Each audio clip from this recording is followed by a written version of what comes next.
Good evening. I'm Brian Reagan. This is Tyler Kelly. and we welcome you to our Twilight talk on this Christmas Eve. And tonight we will be in Revelation 15, but we will get a Christmas Eve type lesson from it regardless. Revelation 15 verses 1 through 8, Tyler. Then I saw another sign in heaven, great and marvelous, 7 angels having the 7 last plagues, for in them the wrath of God is complete. And I saw something like a sea of glass mingled with fire, and those who have the victory over the beast, over his image, and over his mark, and over the number of his name, standing on the sea of glass, having harps of God. They sing the song of Moses, the servant of God, and the song of the Lamb, saying, Great and marvelous are your works, Lord God Almighty. Just and true are your ways, O King of the saints.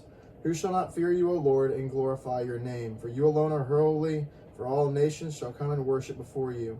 For your judgments have been manifested. After these things I looked, and behold, the temple of the tabernacle of the testimony in heaven was opened. And out of the temple came the 7 angels having the 7 plagues, clothed in pure bright linen, and having their chests girded with golden bands. Then one of the 4 living creatures gave to the 7 angels 7 golden bowls full of the wrath of God, who lives forever and ever.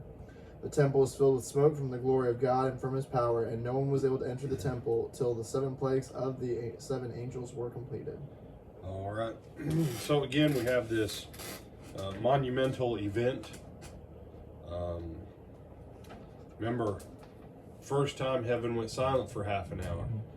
Second time, the temple of God is open and we behold the Ark of the Covenant. Now, the temple of God in heaven is filled with smoke, and and not even the angels can enter. No one can enter.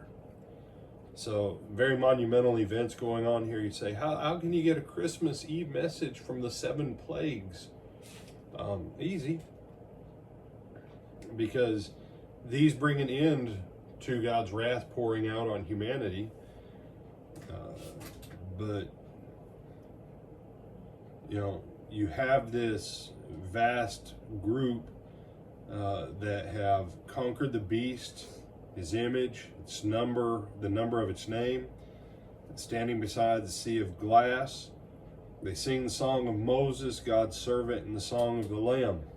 And listen to this song. Great and amazing are your deeds, Lord God the Almighty. Just and true are your ways, King of the nations. Lord, who will not fear and glorify your name, for you alone are holy. All nations will come and worship before you, and your judgments have been revealed. And so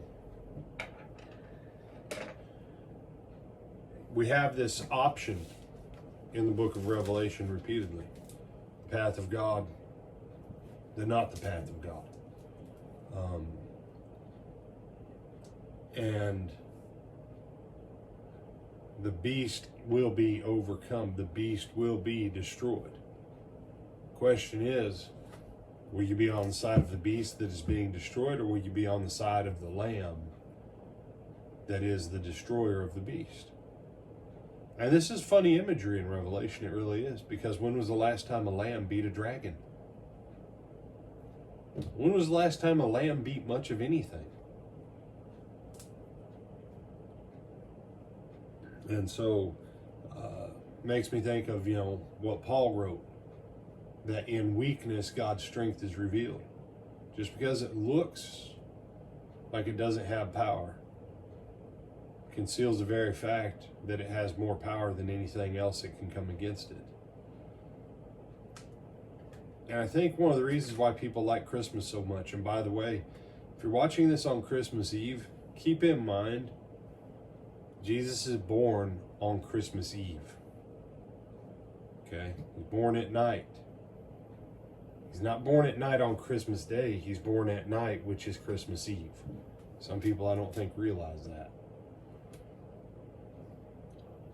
But, main reason I think people like Christmas so much is because Jesus, the baby, is sweet and cuddly, and he coos, and it's so nice to come and gather around him because he can't tell us anything. He does what newborn babies do.